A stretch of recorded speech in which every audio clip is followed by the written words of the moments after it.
Está no ar um episódio que vai mudar a sua mentalidade. Aqui nós temos insights, temos negócios, temos network, temos informações e hoje muito importantes. Ai, Milha, sabe o que eu percebi? Que eu tô mudando a minha métrica. Eu tô tão insuportável, porque agora os meus melhores amigos são psicólogos, são pessoas da alta sociedade. E, gente, a gente traz pro podcast pra virar best friend forever. Mas sabe o que é isso? Pode mudar. Não só pode, como deve. Ai, hoje nós temos uma mulher tão maravilhosa, que quem disse que ela era incrível, maravilhosa, poderosa, boa no que fazia, referência, foi meu maridão, vocês sabem, né? Se o meu maridão fala, ó, eu bato continência. Está conosco hoje Thaís Rodrigues Miyazaki. Acertei, doutora? Acertou. Essa psicóloga maravilhosa, que veio falar conosco sobre uma coisa que tá todo mundo desesperado para saber. TDAH.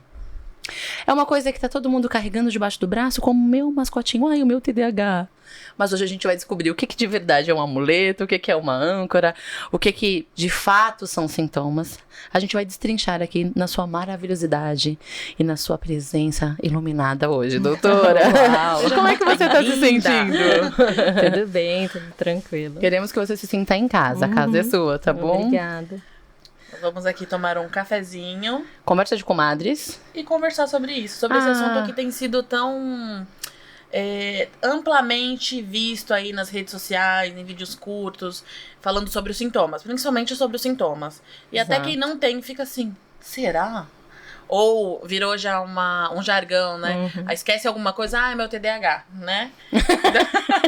A gente vê bastante. Às vezes tem mesmo, né? Às vezes não. É bom você procurar um especialista. Então vamos lá, doutora. O que é esta sigla? O que ela significa? Contextualize para nós, por favor. Então, o TDAH é um transtorno do neurodesenvolvimento. Então, assim, a primeira coisa é que ele acontece desde criança.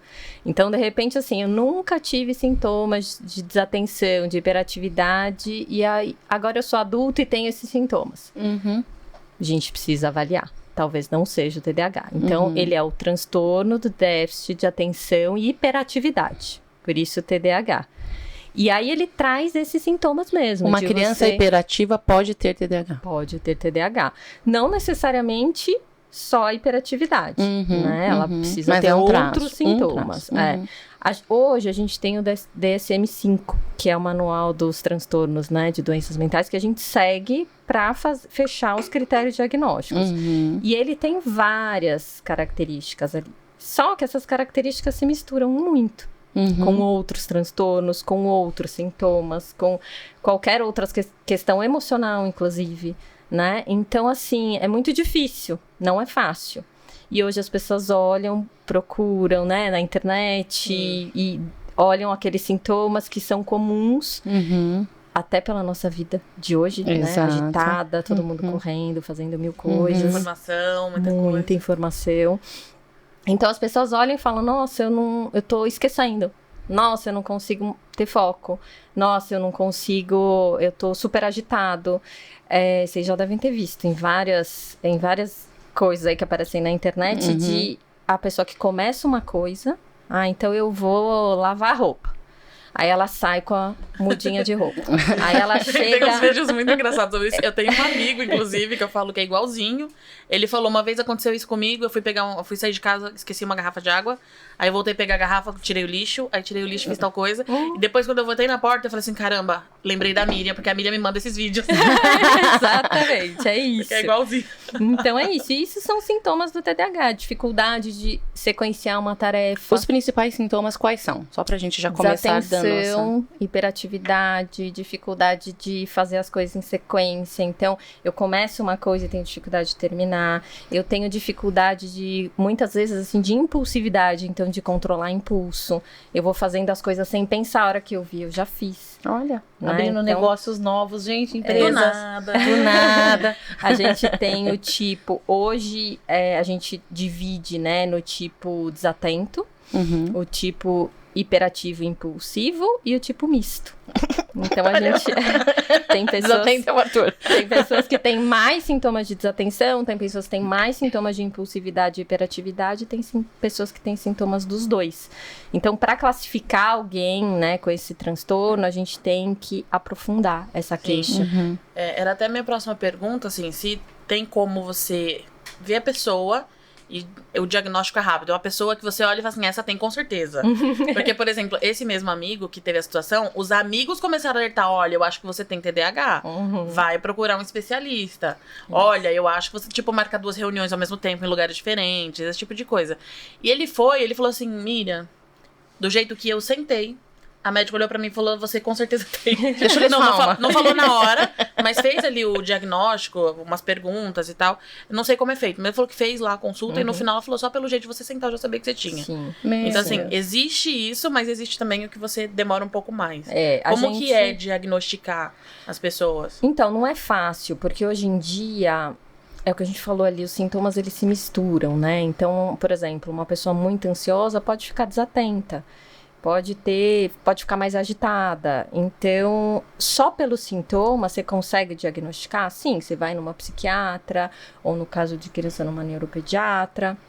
Você tem os sintomas. E você consegue classificar esses sintomas dentro, né, do transtorno. Mas, como as doenças mentais elas têm características muito parecidas e que às vezes se confundem, a gente tem uma avaliação que a gente faz que chama avaliação neuropsicológica. E essa avaliação, ela traça todo o perfil cognitivo da pessoa. Então, ela vai ver atenção, vai ver memória, vai ver inteligência, vai ver raciocínio, velocidade de processamento. Ela vê toda essa parte cognitiva. E aí eu consigo diferenciar nessa avaliação o que pode vir de parte emocional, comportamental, do que de fato é um transtorno do neurodesenvolvimento, do que de fato está ali trazendo dificuldade para essa pessoa. Então, por exemplo, quando você faz uma avaliação, você vai fazer os testes de atenção, né? E aí você faz todos os testes e aí dá alterado. Dá que a pessoa tem uma questão cognitiva, atencional alterada. Te ajuda muito a fechar esse diagnóstico. Porque você fala, bom, ele tem os sintomas e também tem uma alteração cognitiva. Então, é isso. Às vezes, acontece ao contrário. Às vezes, a pessoa tem todos os sintomas e não tem alteração cognitiva. Pode fechar o diagnóstico de TDAH? Pode, pelos sintomas, né? Com acompanhamento, com a avaliação do médico e tal. Mas, para não confundir, essa avaliação neuropsicológica é muito interessante.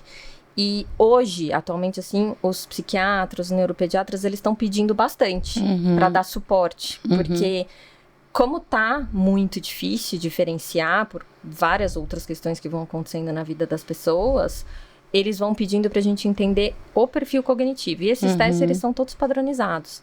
Então, a gente consegue entender... Falar a mesma linguagem. Todo mundo sabe exatamente do que se trata. Exatamente. E que, assim, você classifica a pessoa dentro de uma faixa. Tá dentro da média, tá fora da média, tá acima, tá abaixo. Você consegue entender, na maioria da população, como que tá o funcionamento dessa habilidade. É interessante. Assim, eu não trato TDAH, mas... Quando fui obrigada a olhar para isso, eu comecei uma batalha para não ter. Não, eu tenho certeza que eu não tenho. E aí, não, mas é desde a infância. Aí eu comecei, gente... Na infância eu abria a geladeira pra eu pensar, porque eu esquecia o que eu tava fazendo. Aí eu ia lá na geladeira e falava, o que eu tô fazendo aqui na porta da geladeira? Aí tá. Aí daqui a pouco eu tinha aberto uma sabe assim, era tão... Eu tava tão darirei. Eu nem convivi com você na infância, mas eu tenho quase certeza que você já levou o prato pro banheiro. Aí tava no chuveiro de óculos, umas coisas assim. Tá, mas isso é raso. Só que aí quando eu fui observar, né, o contexto familiar, era tão frequente algumas coisas que aconteciam que a minha família já nem se surpreendia. Então, por exemplo, a pessoa estava falando comigo, eu estava aqui. O corpo estava aqui, mas a mente... Aí eu já falava pra minha família assim, desculpa, eu não estava aqui, o que você falou? E era tão frequente que a minha família nem brigava. Já falava assim. Então, por exemplo, porque o negócio era amarelo, blá, blá, blá, blá, blá, blá, blá. Eu não estava aqui... tá, então tava te falando que o negócio era amarelo. A minha família já era generosa nesse lugar, de só me dizer de novo. Só que às vezes acontecia assim, 2, 3 vezes na mesma conversa. Nossa, era uma conversa Da minha desafiadora. mente entrar. Então, assim, por mais que eu fique buscando, assim, não tem. Mas, menina, é uma força É uma contrária. briga. E de aí, ter que ter. entra até num outro Eu sou do tema, contra. que a gente já conversou, inclusive, sobre isso. Que às vezes é você buscar a informação, você buscar saber se tem, e você... É uma libertação. Você fala assim, então não era, sei lá... como antigamente se tratava, fala assim, é frescura, isso não tem, é porque você não quer fazer. Não, que realmente tem alguma coisa, você precisa olhar pra isso e tratar. Perfeito. Mas não usar como um amuleto, tipo assim, mas é porque eu tenho, e ficar no lugar de vítima. Exato. É mesmo uma libertação. Uhum. Existem aí os dois lados da moeda, mas saber se você de fato tem algo e você poder tratar é uma libertação. É como uma conhecida nossa que descobriu que tinha um problema, uma doença, e ela chorou. Porque Por foi permissão. por permissão de sentir dor. Exato. Eu já É. peguei muitos casos, assim, de adultos, principalmente, que vêm fazer avaliação para ter o diagnóstico e quando o resultado sai positivo, eles ficam felizes. É. E Fala aí, assim, cara, eu tinha é um realmente alívio, alguma coisa, é um alívio. exatamente, porque teve tanta dificuldade ao longo da vida que quando descobre que não é porque não tinha outro motivo, eu realmente tinha uma dificuldade. Uhum. E aí a pessoa se sente mais leve, a pessoa consegue ter um calorzinho ali no coração. Né? Qual é a influência desses traços, por exemplo, em um relacionamento? Você já teve que tratar casamentos que eram problemáticos? Meu marido não presta atenção em mim, eu vou morrer. Não, ele só tem TDAH. Já teve alguma Olha, coisa vou assim? te falar uma coisa em off aqui. Mas... Ninguém tá ouvindo, relaxa. Gente, ó, segredo. Segredo em off, tá? Mas assim, não vou dizer todos os casos, mas a maioria que eu recebo de adultos, homens que procuram a avaliação neuropsicológica foram as esposas que mandaram. Uau, que Porque- legal. Isso é libertador. Porque elas enxergam uma dificuldade nessa relação, Uhum. né? Então, eles vêm procurar e o discurso é esse. Porque a minha mulher fala isso, porque ela reclama disso, Chega lá e fala porque assim, ela minha reclama mulher me daquilo. obrigou. É quase Uhum. isso. Claro, não que eles não queiram fazer, Sim, mas assim, claro. o alerta O outro vem vê. do Uhum. outro. Uhum. Então, interfere bastante. E principalmente para a pessoa que está convivendo com isso e não sabe, com alguém que tenha, né, o Exato. TDAH e não sabe, a pessoa tende a achar que é pouco caso, não lembrou porque não prestou atenção Não faz e questão. não faz questão, Uhum. aí vem todas as questões emocionais, né? Não me Uhum. sinto amada, não me sinto vista, não me É. sinto valorizada. É uma mistura perigosa, né? De você ter algum tipo de transtorno e ter também problemas emocionais ali. Que às vezes o problema emocional te dá sintomas de Perfeito. transtornos. Perfeito. Isso acontece com Acontece. E frequência? vice-versa, Quais são né? esses sintomas, por exemplo, confunde com TDAH? Por exemplo, uma pessoa. Acontecem dos dois lados. Então, por exemplo, se eu tenho TDAH, eu acabo ficando mais inseguro, por exemplo. Porque eu não sei se eu vou lembrar daquilo. Ou com muita frequência eu perco a chave. Então, quando alguém me pergunta, eu já tô com aquele sentimento de inferioridade. Ou com aquela. Sabe aquele sentimento de menos-valia? De, putz, errei de novo. não consigo tal. E o contrário também acontece. Esse né? sentimento de incapacidade, de eu sou uma fraude, isso é uma frequência no TDAH, não? Ou no ser humano só? Não, é frequente, porque as execuções são impactadas. Uhum. Então, se eu não sei o que eu tenho, eu tô o tempo todo achando que eu tô falhando. Uau. Com essa sensação de que eu não sou bom o suficiente. E aí, se eu não sou bom o suficiente, vai gerando várias questões aí internas. Uhum. Né? E principalmente hoje, a ansiedade. O TDAH tem dificuldade de startar projetos, por exemplo, de começar alguma coisa? Muita. A procrastinação, ela é uma característica bem comum no TDAH. O que acontece que impede que aconteça? Então, que desenvolva? a pessoa normalmente tem uma dificuldade que a gente chama de planejamento mental. O que é isso? É você pensar em alguma coisa, planejar aquilo mentalmente para executar. Uhum. Então, e aí junta isso com a desatenção e com a hiperatividade. Ou seja, eu quero 1000 coisas e não consigo executar nenhuma. Porque pra eu executar, eu preciso planejar, eu preciso entender, tá bom, então eu quero fazer isso, tá bom, então eu vou fazer assim, assim, assim, e aí eu tenho uma sequência de execução. Uhum. Quando eu tenho agitação, hiperatividade, impulsividade, ou seja, eu quero fazer tudo, eu quero conquistar o mundo, eu quero fazer tudo, eu não consigo completar nada, porque eu não planejei. Olhar aqui. E aí você tem essa tendência, né, de ter dificuldade. Isso vai te levando para essa procrastinação, porque é muita coisa acontecendo na cabeça. Muito. Eu acho que a gente precisa conversar no off com ela. Eu acho que eu preciso morar na sua casa. Mas assim, eu vivo eu acho legal a gente trazer nossas experiências, Sim. porque a pessoa vai se conectando, quem tá assistindo se conecta. Eu vivo numa dualidade, porque eu sou essa impulsiva e hiperativa. Uhum. Extremamente hiperativa. Sentou comigo, conversou 5 minutos, a gente abriu um projeto novo. E eu sou boa em fazer acontecer, tá? Uhum. O problema é quando você senta com ela todos os dias, que aí todo dia tem um projeto novo. Sempre tem. Aí a gente fala assim, Sempre. não, vamos falar de negócios, a gente vai hoje pra espairecer, vamos tomar um café. Aí chega no café, tem mais 2 projetos novos. Exato, sempre tem. A minha mente não para.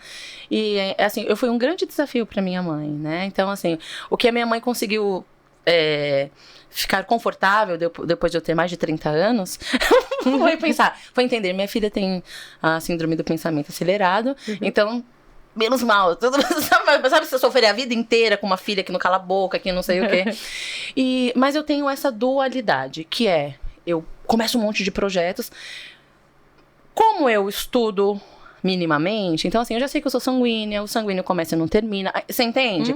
Então, o que eu fico fazendo? Eu ainda estou nesse conflito, buscando recurso para não ter TDAH. Entendeu? Apesar de ser o TDAH em pessoa. E aí vem uma mistura de coisas, né? Exato. E, desculpa te cortar, mas falando aí do perfil comportamental. Aí cortou, aí já não funciona. Não sei. Eu sou TDAH em pessoa, foi você parou. Mas continua, perdão. Não, falando sobre questão do perfil comportamental, aí vem os traços de diagnóstico de um transtorno, aí tem o temperamento, então tem uma mistura de coisas aí Tudo pra isso. tratar, cada um na sua caixinha, que acaba complementando. Mas sabe que você tocou num importante. assunto interessante, né? Dessa coisa do tratamento. Porque, assim, a gente tem uma coisa de descobrir o que tem, quando, na verdade, se você conseguir focar em trabalhar o que é difícil pra você,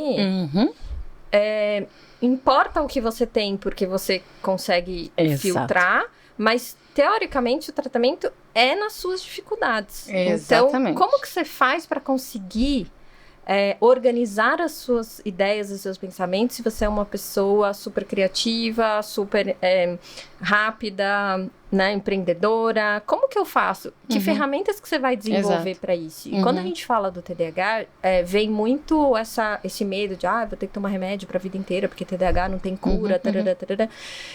Eu acho que sim, TDAH não tem cura, mas mais do que você medicar, como que você vai aprender a lidar com as suas dificuldades? Porque tem formas de fazer isso. Né? Como que eu consigo, por exemplo, se eu sou muito esquecida, tá bom.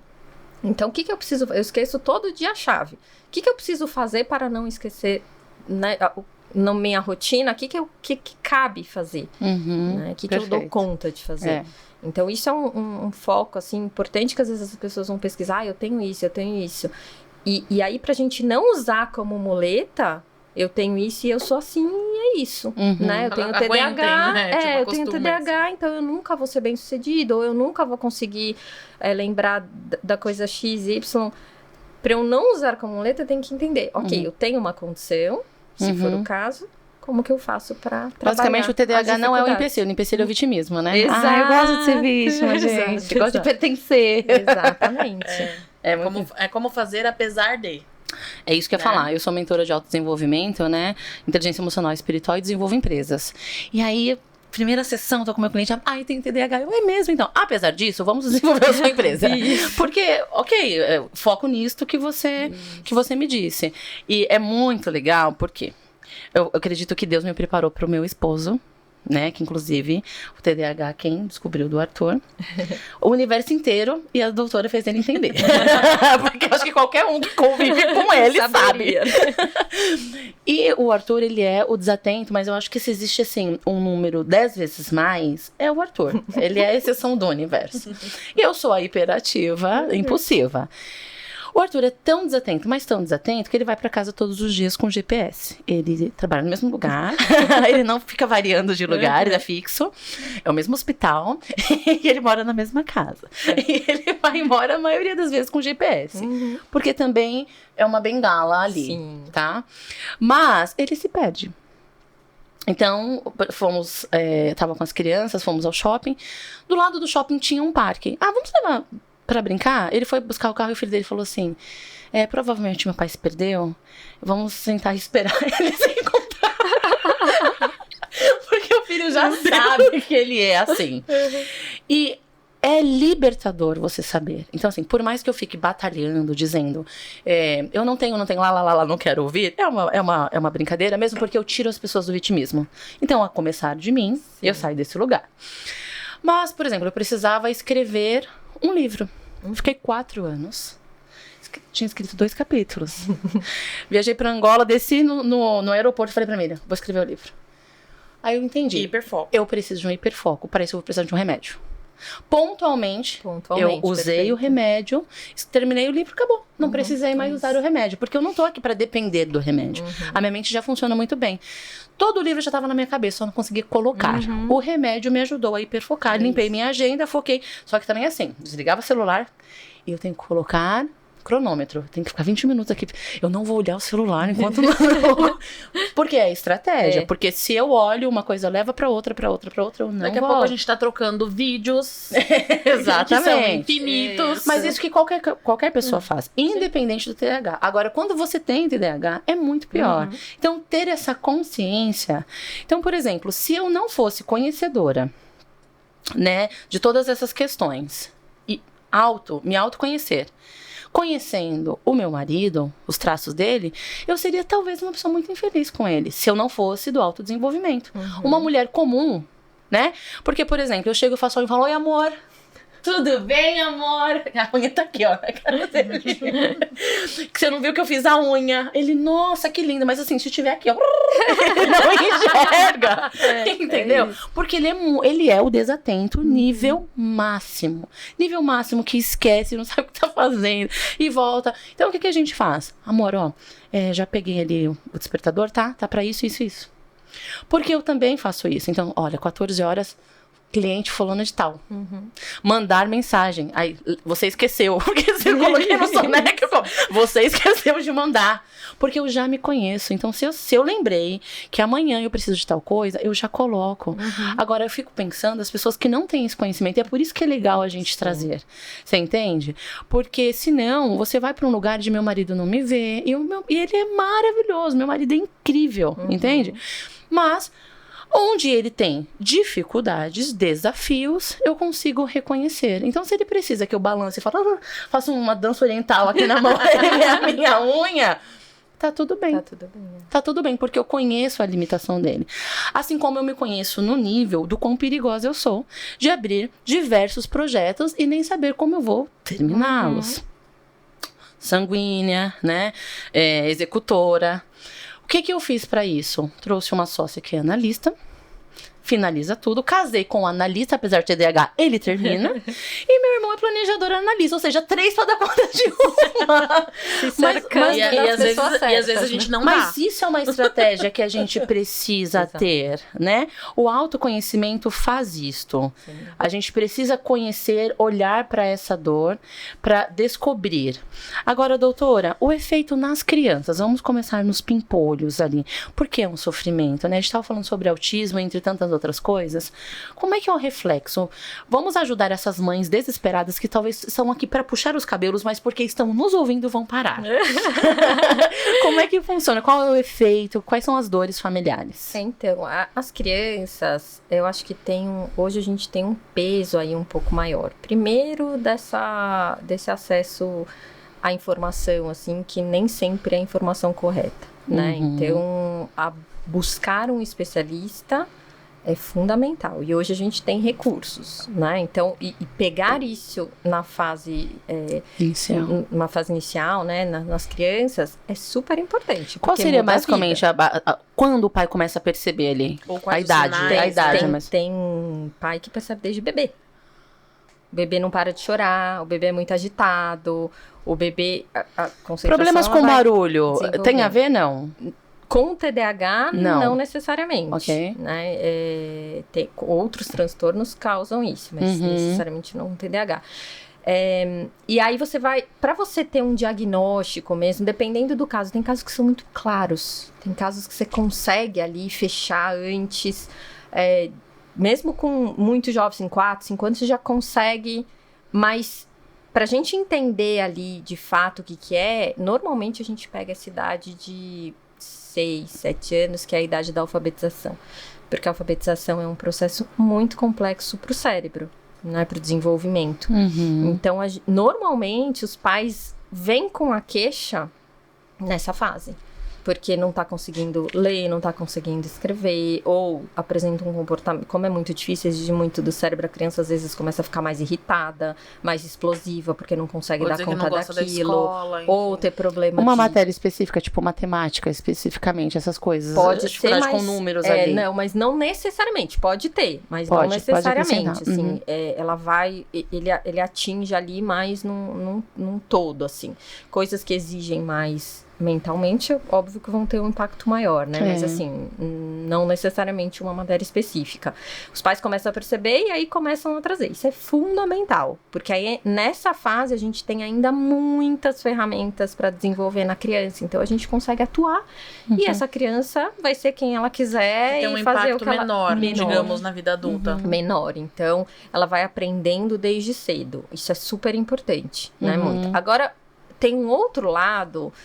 que é o mundo que a gente está vivendo hoje em relação à criação mesmo. Excesso de telas. Excesso de telas, o espaço que a criança tem hoje, né? Então, chega uma criança aqui, se a gente estiver conversando, vai todo mundo parar tudo o que está fazendo e olhar para a criança para dar o que ela precisa. Então, é um momento diferente. Não estou nem levantando a bola que isso é bom ou ruim, mas assim, é um momento diferente do que a gente viveu. Então... que acontece? A criança não se frustra, porque não é nem porque a gente não quer que ela não se frustre, é porque tudo é imediato. Eu sempre gosto de falar isso. Eu sempre gostei de assistir Chaves na minha infância. E aí, passava 1h da tarde na TV. Se eu não estivesse em casa, ou se eu perdesse aquele episódio... Só no outro dia. Só no outro dia. A criança não aguenta 5 segundos pra pular o vídeo no comercial. O que acontece hoje com uma criança se acaba a internet? Ela fica nervosa, ela joga o celular, o iPad longe. É muito diferente. Ela não aprendeu, ela não desenvolveu esse lado da frustração. De como eu vou lidar com uma frustração. Porque o mundo é imediatista hoje, até a gente. Se a gente não responde uma mensagem, como que a gente se sente? Ou como que a outra pessoa percebe isso? Eu já me senti bem mal por não conseguir responder mensagem. Hoje, já trabalhei um pouquinho isso daí. De conseguir, por exemplo, estar aqui gravando e o celular... Exato. Então, assim, é muito... O mundo hoje tá assim. Então, traz um desafio para as crianças de desenvolver a resiliência, desenvolver essa questão da flexibilidade, essa questão da paciência, de você conseguir se frustrar e tá tudo bem, porque você vai esperar e tá tudo bem. Eles não têm esses cenários hoje. Eles não têm essas, né, muitas situações para que eles façam isso. Então, o que acontece? Dentro de casa, isso tem um reflexo. Sim. Se eu não aprendi a me frustrar, logo, quando eu tenho qualquer situação de frustração, a minha reação é muito mais desajustada. Né? Porque eu não sei fazer isso. Porque eu tenho um transtorno? Não necessariamente. Você foi uma criança mimada. Isso, ela não teve oportunidade de desenvolver aquilo. Entendeu? Então, é um desafio que a gente tem hoje nas avaliações, por conta dos ambientes. E nas escolas, acontece que vão acompanhando o mundo, né, o desenvolvimento do mundo, vai para esse mesmo lado. Então, assim, não era bom, lógico, mas assim, antigamente, se a gente fizesse qualquer coisa na escola E a gente tinha escola até que batia nas crianças, Sim. né? As coisas eram resolvidas ali. Tinha um jeito de tratar ali muito ruim, mas que de alguma forma ensinava coisas que hoje as nossas crianças não aprendem. Então hoje é muito melhor, mas hoje elas deixam de aprender coisas que... E quais são as estratégias, então? Tudo bem que a gente não tá aqui para ensinar os pais a serem pais, mas se a gente pode orientar, por que não, né? A gente não quer invadir ali o layout familiar, mas se a gente pode sugerir, por que não? Como, então, eu vou dar um exemplo. Eu, de vez em quando, escolho uma coisa pra falar não pro meu filho. Porque tudo é muito fácil pra ele. Qualquer coisa que chega do Mercado Livre, ele tem certeza que é um presente pra ele. Entendeu? É Esse o problema. exatamente isso. Eu vi num Ele vídeo chegou uma meu vez. presente, chegou meu presente. Eu vi um vídeo uma vez que falava exatamente isso. Como Olha é que eu vou a Miriam, ela testa o meu Como é que eu vou explicar pro meu filho que a vida dele é difícil se não é? Se não é, mas é exatamente isso. Menina, é isso. E aí eu escolho uma coisa pra falar que não. Sei lá, eu sei que ele vai querer assistir uma coisa. Eu sei que ele vai querer ir em tal lugar. Uma coisa simples, só pra que ele se frustre mesmo. Mãe, posso não sei o quê? Não, filho. E não tem motivo. É só porque eu tô ensinando não pra ele. Não, por quê, filho? Porque eu decidi que não. Então, isso a gente não vai ter. Mas, mãe, não sei... Não. E aí ele fica frustrado, ele vai pro quarto dele, fica bravo. Daqui a pouco ele ressignifica do jeito dele, né? Porque não tem ainda nem habilidade pra isso. Mas... desinfla, etc e tal.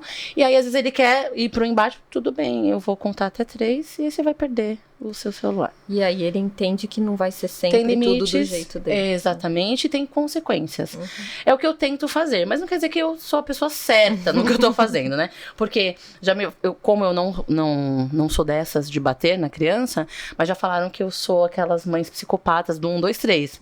Eu não sei o que eu vou fazer depois do 3, mas eu dou uma surtada no 1, 2, 3 É ali. porque geralmente quando chega no 2, a criança já entendeu que vai acontecer alguma coisa. Não precisa. Nunca porque a mãe fica tão doida, entende?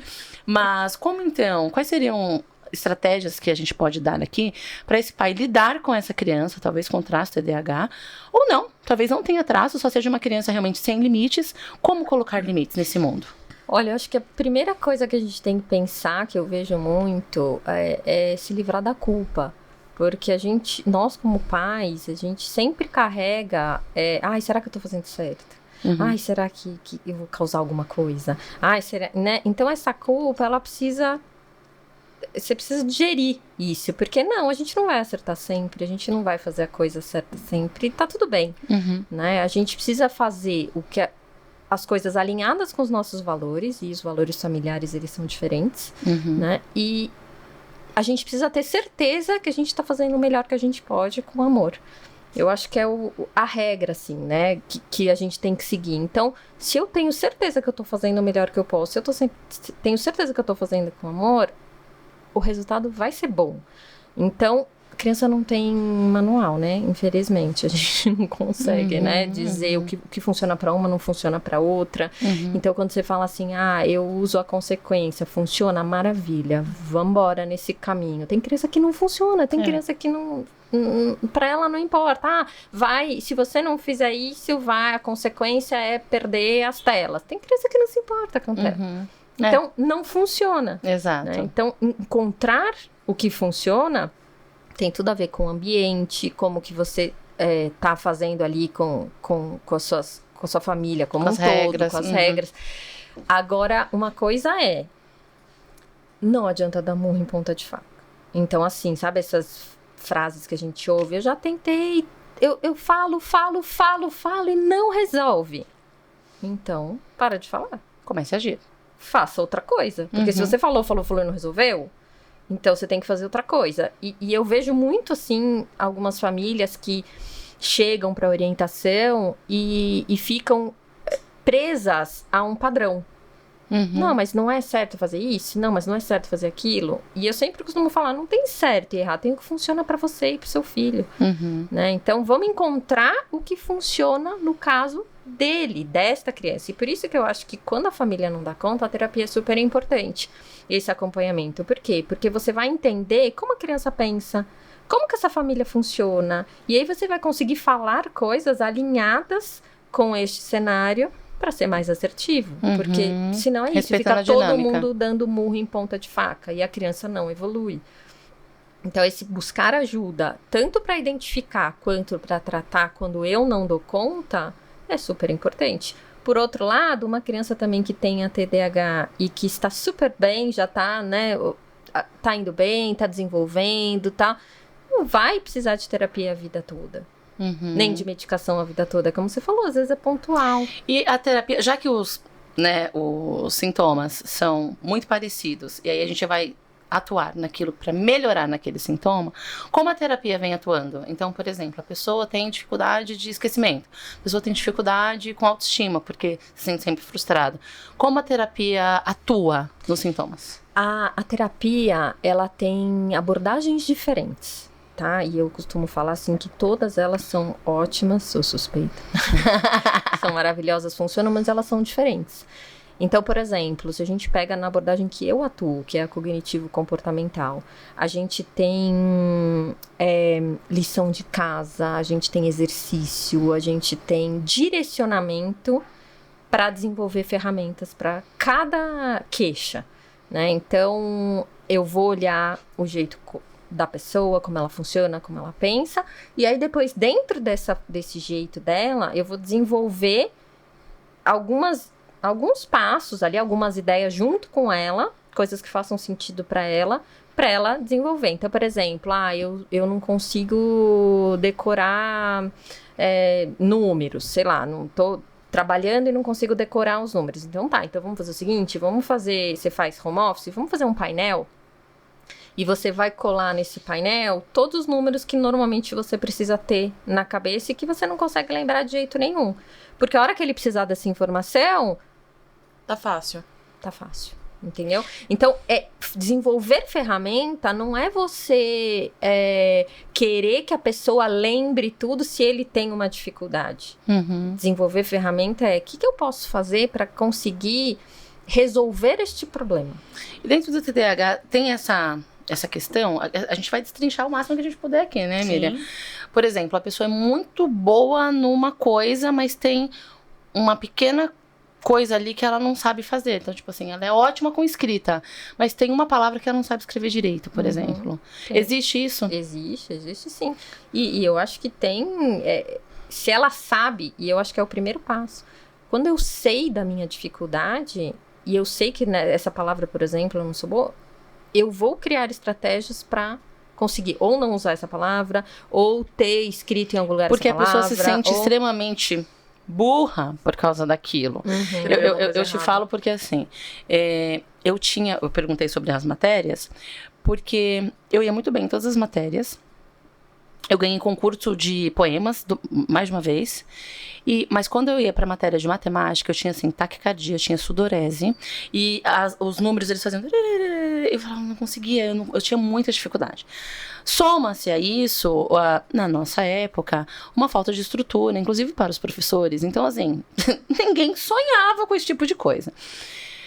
Mas o bullying também era frequente, e inclusive da parte de professores, né? Porque não tinha-se uma visão para isso, né? Como você trouxe aqui de apanhar na escola, né? E eu tinha uma professora que ela me perseguia tanto, e ela perseguia a minha religião também. Tá? Não tô aqui, eu não levanto esse tipo de bandeira de vitimismo. Mas por que eu digo isso? Ela era professora de matemática e, gente, eu era péssima em matemática. Assim, eu passava pela misericórdia, sabe? Assim, matemática, calcanhar de Aquiles. E aí, quando eu ia fazer a prova, eu ficava nervosa, ela falava assim, vai, ora aí, fala aí pro seu Deus te revelar, vai. Nossa. E aí ela chamava a gente de fora, já aconteceu, dela chamar de gente de fora, vem ver aqui a filhinha do pastor. Vai, filhinha do pastor, vai. Gente, e assim, quantas coisas... Você entende? E ainda tinha esse agravante do filho de pastor, né? A gente passou, quem sofreu, você tá falando da permissão da pessoa, né? Quantas coisas a gente passou por não saber. E se eu tivesse um diagnóstico? Puxa vida, como teria sido diferente, você entende? E aí uma outra coisa, eu gosto muito de trazer as minhas sombras, porque as pessoas nos admiram, e aí de repente, poxa, se ela tem essa dificuldade, cara, tá tudo ótimo comigo, porque ela é toda perebenta, entendeu? E, por exemplo, como eu te disse, escrevi o livro, ganhei concursos de poema, etc e tal, mas eu tenho dificuldade até hoje com os porquês. Eu tenho dificuldade. Todas as vezes que eu vou escrever um porquê, como é que se escreve tal, por quê? Aí a gente faz o que? A gente faz o que a internet ensinou, que a gente abrevia. Não, mas você tá entendendo? Uhum, Mas sim. qual é a minha consciência? Eu sei que eu sou muito inteligente, eu sei que eu sou muito boa. O meu trabalho tem os seus louros, os meus clientes testificam o que eu faço, você entendeu? Só que eu tenho dificuldade com os porquês. E é legal trazer isso e deixar registrado, porque às vezes a pessoa tem tanta dificuldade e aí pensa assim, não, a vida dela... Não, eu tenho dificuldade com os porquês. É simples assim. E aí eu vou precisar olhar lá no Google todas as vezes que eu precisar de um texto mais elaborado. Então, quando eu fui escrever o livro, por exemplo, todas as vezes eu colocava o PQ, depois eu voltei pra gente revisar as coisas. Assim. Eu vou deixar de fazer porque eu tenho essa dificuldade? Gente, eu tento, e eu sei que tem musiquinha na internet, eu já decorei a musiquinha, e quando eu terminava de cantar a musiquinha, eu falava, o que eu cantei mesmo? Aí eu esquecia de novo o que tinha acontecido. Então, eu já entendi. Eu tenho dificuldade com os porquês. Sim. Eu vou perder tempo com isso? Eu vou me sentir? Mas tem pessoas que não têm conhecimento, que se sentem. E as coisas, elas são... Na minha abordagem, a gente entende, assim, que nós somos as experiências que passamos, né? Então, assim, a gente cria crenças que são muito difíceis de serem desconstruídas. Então, a gente vai consolidando essas crenças ao longo do desenvolvimento, e aí, quando você chega num momento que aquilo tá te prejudicando muito, e você precisa desconstruir tudo isso, as coisas estão muito enraizadas. Então, vira um grande bolo ali, né? Dificílimo de você conseguir resolver.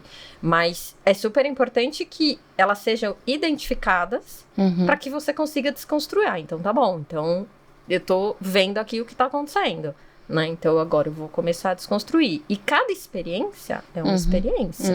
O que eu vivencio é totalmente diferente do que você vivencia. Então, eu gosto de dar esse exemplo também, né? E quando eu vou explicando ali a abordagem, vamos supor que estamos aqui, né? Entra um passarinho aqui, voando. E eu morro de medo de passarinho. E vocês amam passarinho. O que vai acontecer comigo a hora que entrar o passarinho aqui? Eu vou ter taquicardia, vou sair correndo, vou ficar nervosa, vou querer me esconder, né? Vai ser horrível, uma experiência horrível. O que vai acontecer com vocês que amam um passarinho? Vão ficar, ai, que lindo, ai, vamos tirar, ele vai se machucar, coitadinho, né? Vai encher o coração de amor, tarará. O que aconteceu? Se estamos exatamente no mesmo minuto, na mesma situação, no mesmo lugar, por que pra mim isso traz uma experiência totalmente diferente da experiência de vocês? Então, a gente fala exatamente isso, que é o que a gente construiu na nossa vida. Então eu vou voltar lá, né, atrás da minha história, e eu descubro que o vizinho matou meu passarinho envenenado. E aí eu consigo descobrir na terapia, na investigação, tarará, que isso é um gatilho pra mim, porque quando eu olho um passarinho, vem a dor de ter perdido o meu passarinho, e eu me sinto mal, e eu não gosto, e aí eu transformei isso nessa reação ruim. Tá bom, adianta você falar assim pra mim? Thaís, para de ser maluca. É só um passarinho. E ele nem tá perto de você. Eu escuto isso a respeito de galinha, você tá falando da minha vida. Não, é verdade. De ver, ela já então, vai melhorar? Você vai conseguir ficar tranquila com a galinha? Não vai. Não. Porque você sabe que é uma galinha, que tá tudo bem com a galinha. Ela não, né, traz sérios riscos pra você. Mas o que você construiu ali dentro é totalmente incontrolável pra você. Então, o que adianta?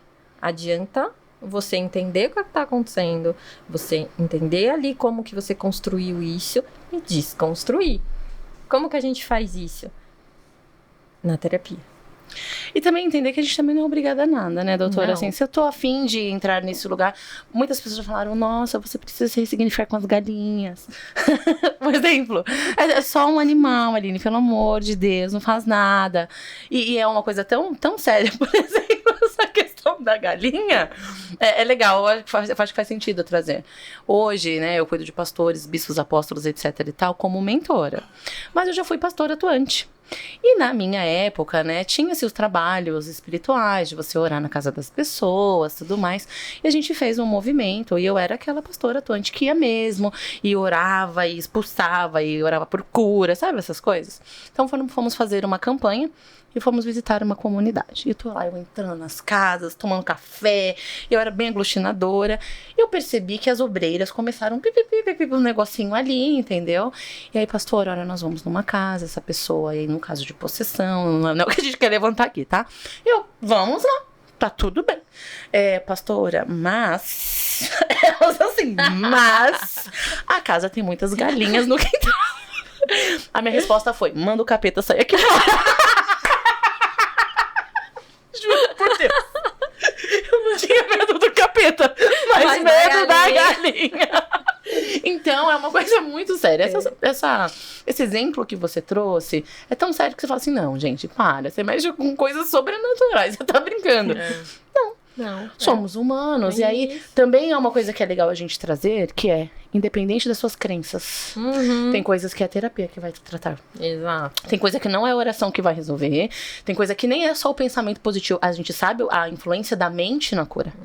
Mas não é só ficar ali meditando. Você vai precisar de um profissional para te conduzir na cura. E você tem razão. Você tem que procurar se você acha importante. Se aquilo te traz prejuízo. Ah, tá bom.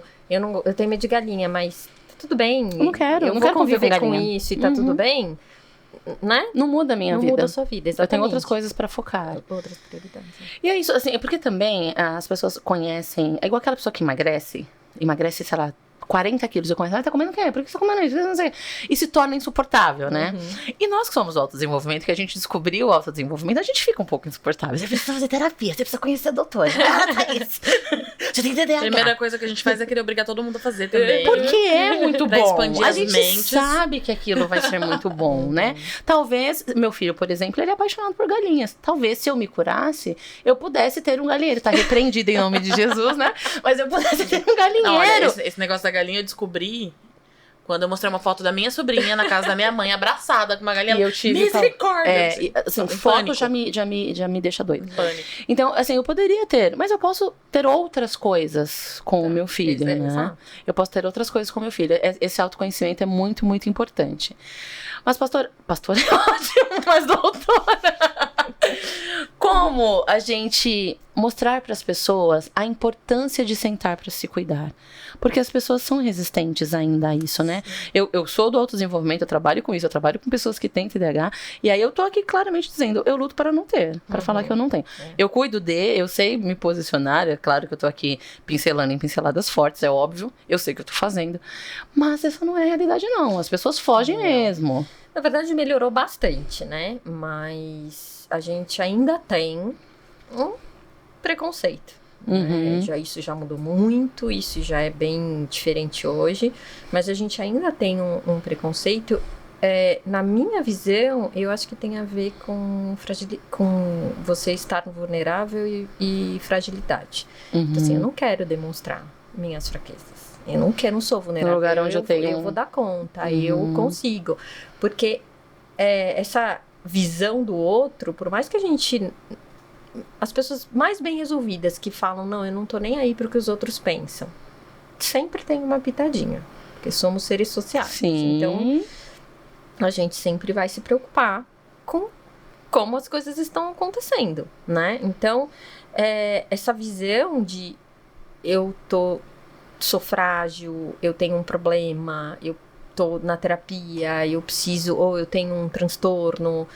Isso, apesar de estar muito melhor, ainda não é 100% fácil de aceitar, né? Porque é uma diferença. Você tá se colocando ali como uma pessoa diferente. E muitas vezes isso não por todos, mas muitas vezes isso não é aceito, ou não é bem visto. O diferente é rejeitado, né? E você fica com esse, não vou, porque aí, né, eu vou falar que eu vou pra terapia. Então, existe sim ainda isso. Mas, se as pessoas soubessem o tanto que é bom, libertador e, Nossa, né, autoconhecimento. Benéfico, exatamente. Por outro lado, eu também já recebi alguns pacientes só querendo autoconhecimento. Então, não, eu vim aqui porque eu quero me conhecer melhor, porque eu quero ser cada dia uma pessoa melhor, mas tem queixa, porque, né, todos nós temos problemas Sim. e teremos pro resto da vida, mas não tinha um ponto ali, né, específico pra ser tratado. Acho que esse é o melhor dos dois mundos, né? Você não tem um ponto e você ainda vai se cuidar, gente. Isso é tudo de bom. E eu fico pensando nisso, né? Se eu quebro o braço, eu vou imediatamente no médico, faço um raio-x, ingesso o braço, tomo um remédio e me curo. Se eu tenho uma depressão, por exemplo, o que eu faço? Né? Como que eu resolvo essa depressão? Teoricamente, eu deveria ir no médico, fazer um tratamento, tarará, e me curar. Mas muitas outras coisas estão envolvidas nisso. Então, as doenças mentais, elas têm ainda esse viés de será mesmo que é uma doença mental? Será mesmo que eu tenho, né? Que é o primeiro passo, é o reconhecer que você precisa de ajuda. Isso. Né? E é se tornar vulnerável. Eu falo assim, eu não tô dando conta. Eu não tô dando conta, exato. Preciso de ajuda, vou procurar um profissional que me ajude a enxergar isso, alguém que olhe de fora. A depressão anda lado a lado ali com o TDAH? Como é que é isso? O TDAH, ele traz, sim, muitos sentimentos ali que vão, né, assim, perto tanto da depressão quanto da ansiedade. Porque é isso, o sentimento de incapacidade, de você não querer mais, não tenho mais motivação, né, de ficar ali naquela, comecei tantas coisas e terminei, nada deu certo, então eu não vou fazer mais. Então vai trazendo, sim, sintomas de ansiedade, depressão e outras questões emocionais, sem dúvida.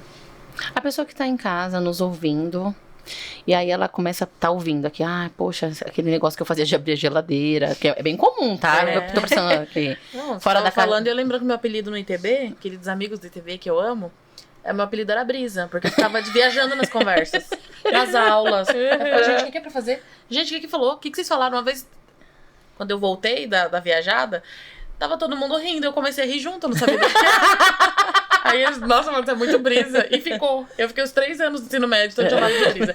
Na camiseta da formatura tá escrito Miriam Brisa. Meu Deus, que horror, que horror. Mas então a pessoa está descobrindo ali alguns traços. De repente, faz sentido a pessoa sentar e colocar, eu tenho dificuldade disso, eu tenho perca de memória. Faz sentido? E aí, de repente, ela começar a pensar, como eu vou resolver a perca de memória?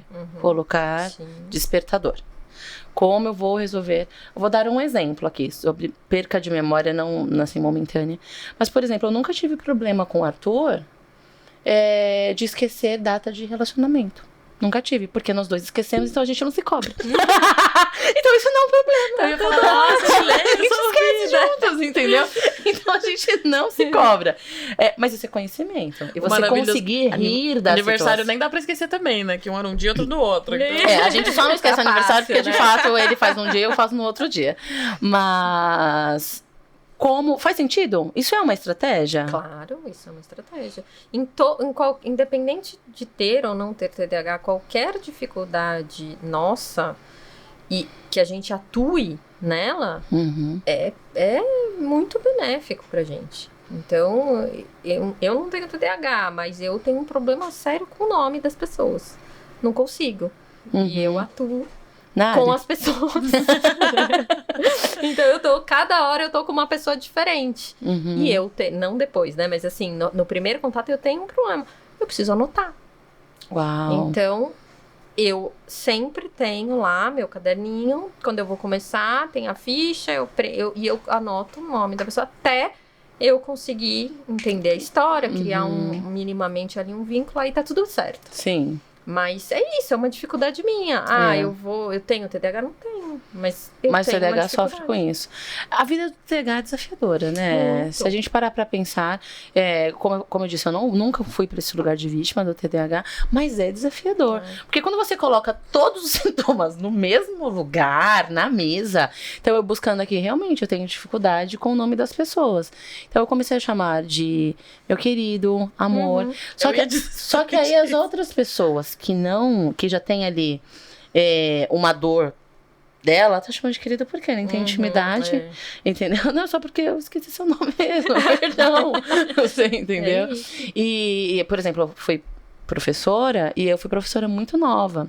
Eu não fiz o último ano, pulei e já fui pro magistério na época. Foi quando ela me deu aula.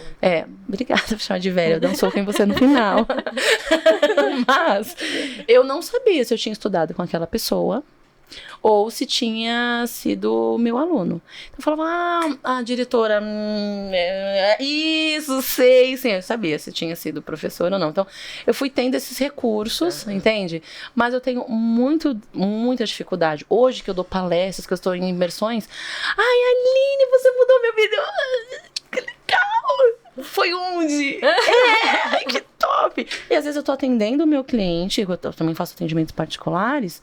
Aí eu coloco, vamos supor, vou colocar metafórico aqui, deixa eu ver o nome, Tereza, que eu não tenho nenhuma Tereza agora.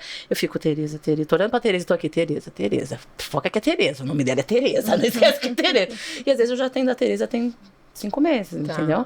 Então, a doutora já tá, vamos lá, vamos conversar. Ela tá assim, eu vou deixar aqui o meu cartão. Mas depende também do meu cansaço. Sim. Então, dependendo do meu cansaço, naquele dia minha memória tá saindo.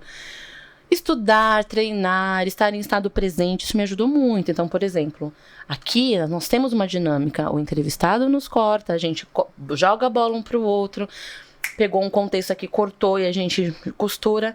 Então, por exemplo, a gente tá falando da garrafa amarela, a Miriam me cortou e eu tenho que ficar, garrafa amarela. Eu vou voltar na garrafa amarela, eu tenho que voltar. Mas eu aprendi a voltar na garrafa amarela. Isso é uma habilidade que eu desenvolvi, que era muito desafiador pra mim.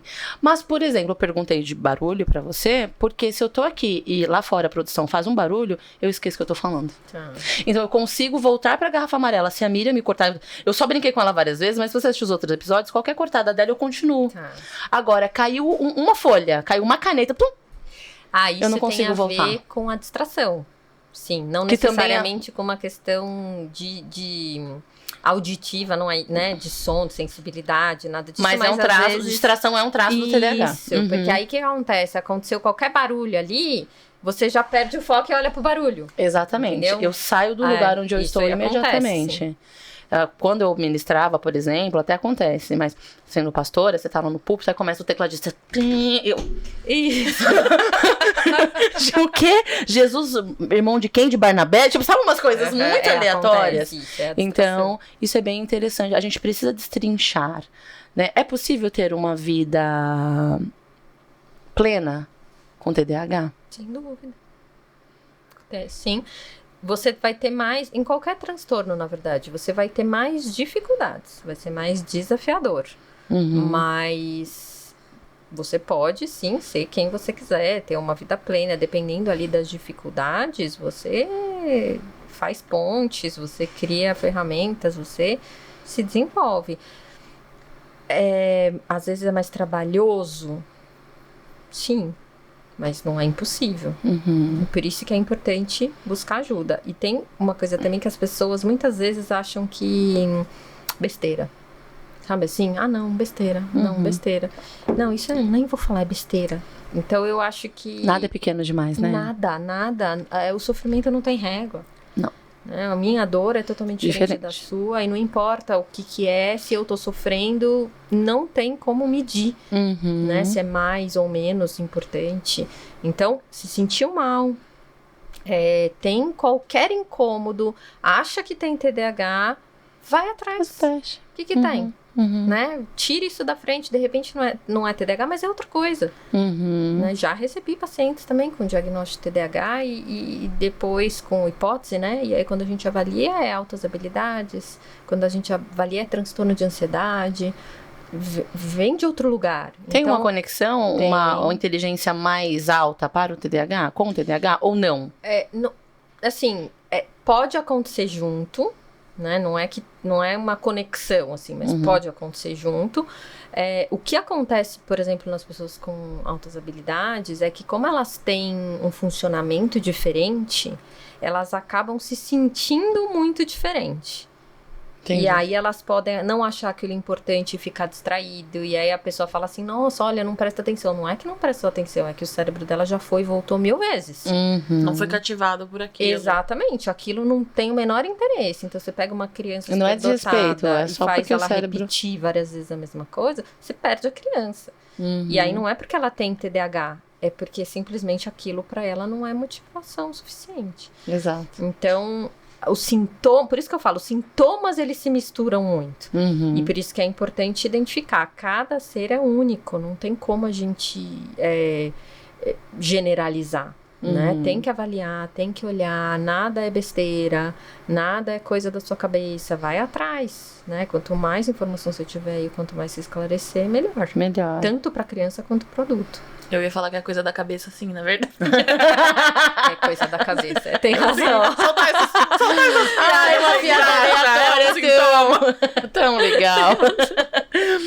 A gente percebe o seu amor, o seu encantamento, né? Você começa a falar, nossa, é como uma boleira que faz aquele bolinho de vó que você quer ficar comendo e conversando e sentindo o cheirinho de bolo em casa. Mas quando surgiu esse lugar, assim, você sempre foi, assim, aquela amiguinha que escutava os amiguinhos? Da onde surgiu, como é que foi sua infância para você se transformar nessa psicóloga tão maravilhosa que você é? Então, eu sempre fui aquela criança, depois adolescente, adulto, que sempre fui a protetora dos que eram excluídos. Então, sabe aquela amiguinha que ninguém gostava, que sofria bullying? Sei. Eu ia lá... E virava amiga dela. E aí eu vinha e trazia ela pra dentro do grupo. E eu tinha características ali de envolver as pessoas ali socialmente. Então, eu não tinha problema, né, de conversar, de ser popular, de fazer parte dos grupos ali mais legais, tal. Nunca tive problema. Mas eu não conseguia ver ninguém isolado. Eu ia lá, pegava e queria trazer pro grupo. Eu sempre tive essa característica. E tanto é que as pessoas falavam, nossa, você tem cada amiga estranha, né? E eu sempre gostei, né? Sempre gostei de ter amigas estranhas, sempre gostei de introduzi-las ali, né, nas coisas. Mas porque você queria ser a mais normal das estranhas, brincadeira? Porque aquilo me afetava, ver a pessoa sozinha, ver a pessoa sem... A exclusão te incomodava. Me incomodava. Então, eu sempre buscava, assim, essas pessoas, me aproximava para trazê-las pro grupo. A psicologia foi a minha terceira faculdade, não foi a primeira. Uau! Ai, que gostoso ser um psicólogo aqui, né? Você demorou a se encontrar. Foi. Que legal. Foi a minha terceira. Eu trabalhava antes na área de eventos, nada a ver, né? Totalmente ativo e tira as coisas, põe coisa, né? Mas eu sempre fui aquela pessoa que as pessoas falavam que era o divã da Thaís. Antes, lá na área de eventos. Nossa, Então, todo mundo que tinha problema sentava para conversar comigo. E eu tinha uma equipe grande de funcionários e eu sempre, essa parte de gerenciar conflito, de gestão de pessoas, sempre foi o meu forte. E aí, eu casei e eu viajava muito. E aí, eu decidi que eu ia ter filho. E aí, eu falei, como que eu vou ter filho viajando desse jeito? Né? Eu viajava assim, eu ficava 6 meses fora de casa. Uau! Então eu falei, e aí? Né? Vou ter que mudar de área. Eu falei, já sei, vou começar a largar tudo e vou começar a minha terceira faculdade. Eu sempre gostei muito de estudar, na verdade, eu sempre emendei uma coisa na outra, então eu comecei a fazer a psicologia. E aí foi pra mim, assim, uma paixão, e aí eu falei, encontrou. É isso. Quantos anos você tinha quando você foi? Eu tinha 30.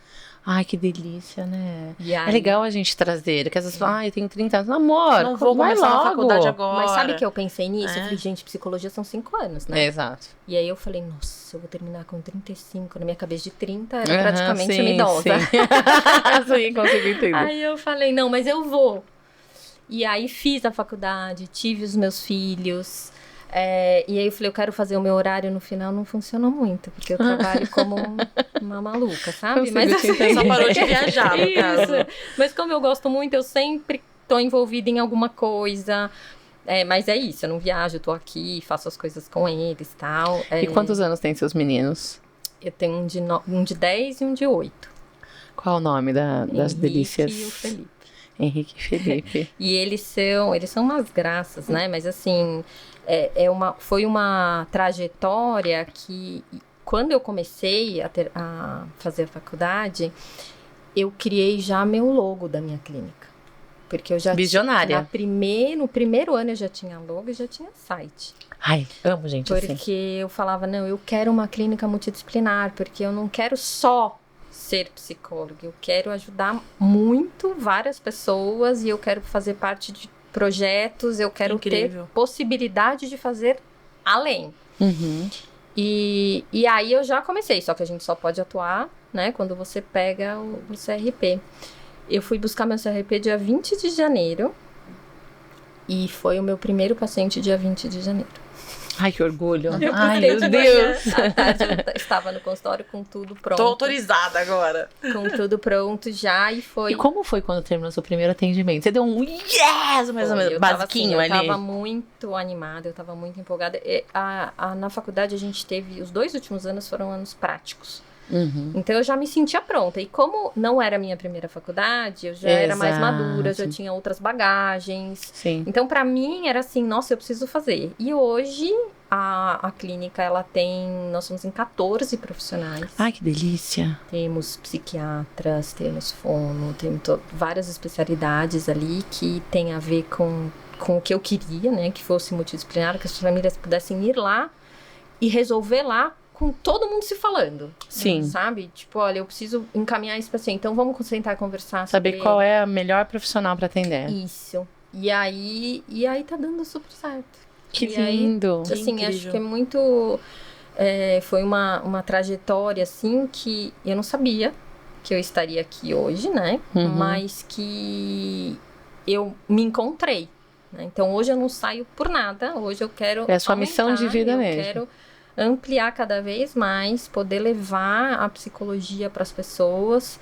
Eu fiz a especialização em neuropsicologia, né? Porque eu tenho essa questão oriental de exatas. Uhum. Então, a neurociências para mim são muito importante. muito legal. Uhum. Eu gosto muito. 3 faculdades tava pouco, né? Tinha que ter um negocinho mais. Eu te entendo. Então, e aí eu fiz, e aí atuo com isso. Então, hoje, o meu objetivo é continuar, né? Como é que foi divulgando. conciliar? Porque você disse que você não tinha engravidado, você foi pra faculdade, tem esses 2 pimpolhos maravilhosos e tem aí esse outro filho que demanda mais energia ainda, que é o seu projeto. Exato. Como é que foi conciliar a vida de mãe, estudante e empresária, né? E dona de esposa. casa. Aham, como é que foi isso? Olha, é bem difícil. Eu fiquei eu estava na faculdade na gravidez. Uau. Então, eu não parei na faculdade. Eu pedi como se fosse são 3 meses de licença que eles dão na faculdade. sim. E você entrega uns trabalhos ali para poder ter esse tempo quando o bebê nasceu. Então, eu pedi isso para não ter que parar. Então, ele pequenininho, amamentando ainda, eu Na tava raça. lá estudando, Uhum. aí amamentava, saía, ia pra faculdade, voltava. O meu marido me ajudou muito, porque ele Era a deu- pessoa certa do lado, né? deu suporte ali em todos os sentidos para funcionar a nossa vida, para eu poder conseguir estudar. Ele é dessa área aí de tecnologia, então assim, ele me ajuda muito nas Uhum. questões da clínica, Ótimo. né, de site, de divulgação, ele atua bastante nisso. Então eu tive suporte, né? Ele deu, assim, esse suporte. E eu tinha uma pessoa maravilhosa que trabalha comigo desde que as crianças nasceram, que ela é muito mais do que babado, que ela ela mora com a gente, sabe? Aham. Então, é uma pessoa que eu confio 100%, que eu também consigo ficar tranquila. Putz, hoje eu vou chegar em casa às 9 da noite. Nossa senhora, tal. E agora, eu sei que as crianças estão bem, eu sei que as crianças jantaram, Essa tomaram estrutura banho. faz diferença. Faz Essa toda a paz. diferença. Uhum. Faz diferença. Então, você se cercar de uma estrutura para poder trabalhar, para poder fazer as coisas que você precisa fazer, ajuda a saúde mental, né? Porque senão... A gente fez até uma palestra esses dias sobre a jornada dupla da mulher. E é muito desgastante. Muito, muito desgastante. E se você pudesse prever como serão os seus próximos 10 anos? Como estará, doutora Thaís? Como é que estará a vida? Porque os filhotes já estarão bem grandes, hein? Sim. Mas e sua vida? Como é que vai estar a sua empresa? Eu sonho, a parte do sonho, tá? Eu quero, assim, ter possibilidade de criar um projeto gratuito, de oferecer psicologia de forma gratuita. Mas para isso eu preciso ter dinheiro.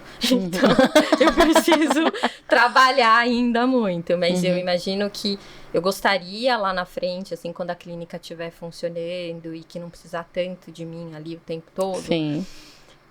Que eu possa ter a psicologia, doar a psicologia, né? Que eu possa ter um projeto que eu consiga atingir pessoas sem envolvimento financeiro aí, pessoas que não têm condições, pessoas que é muito difícil para mim, assim, esse assunto é um assunto super difícil, porque é difícil você pensar nas pessoas que têm mais dificuldade ali.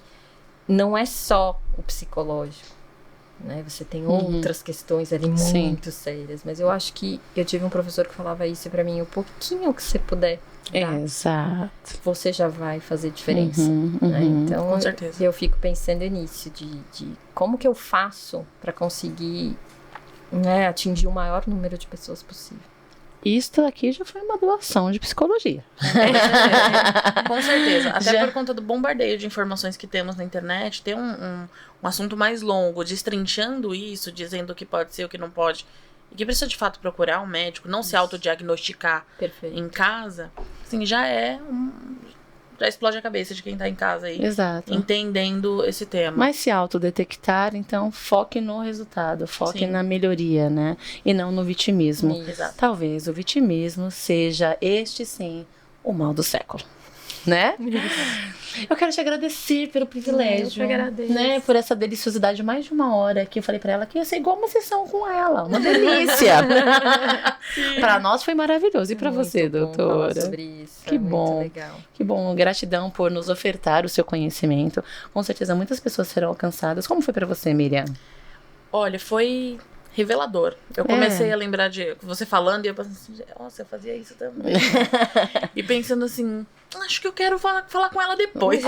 Que legal. Não, mas é muito bom. E até por conta do tanto que a gente estuda, do tanto que a gente trabalha, a gente tá o tempo todo funcionando, é olhar pra dentro, né? E falar assim, o que eu posso melhorar? O que tem aqui que eu vou criar uma estratégia, a agenda que vai me lembrar de alguma coisa, que é pra focar no que eu preciso melhorar, não no que tá ruim, entendeu? Exato. Então, assim, foi uma conversa muito esclarecedora. Que bom. Que bom. Muito esclarecedora. Eu pensando agora, fazendo retrospecto aqui, mental, acho que eu me expus bastante, acho que eu vou ter um pouco de vergonha. Mas que bom pra contrapor essa maravilhosidade. Eu vou falar que talvez é exatamente o que você falou. Você mostrar um lado vulnerável e que as pessoas estão tão acostumadas a ver a gente, o lado bom das redes sociais, né? É a viagem, é o projeto, mas não vê o bastidor. Então, às vezes, esse pouquinho de vulnerabilidade que mostra, fala assim, olha, elas têm... Então, eu tenho a permissão de ter também, mas vou buscar ajuda. Exato. Porque se elas buscam ajuda, também consigo e vou chegar um dia onde elas estão, por exemplo. Apesar de... Exatamente. E quando a psicóloga fala que sofre de ansiedade? Aí, pronto. A gente quer mais uma entrevista, Acho então, que só pra falar sobre a outra. ansiedade.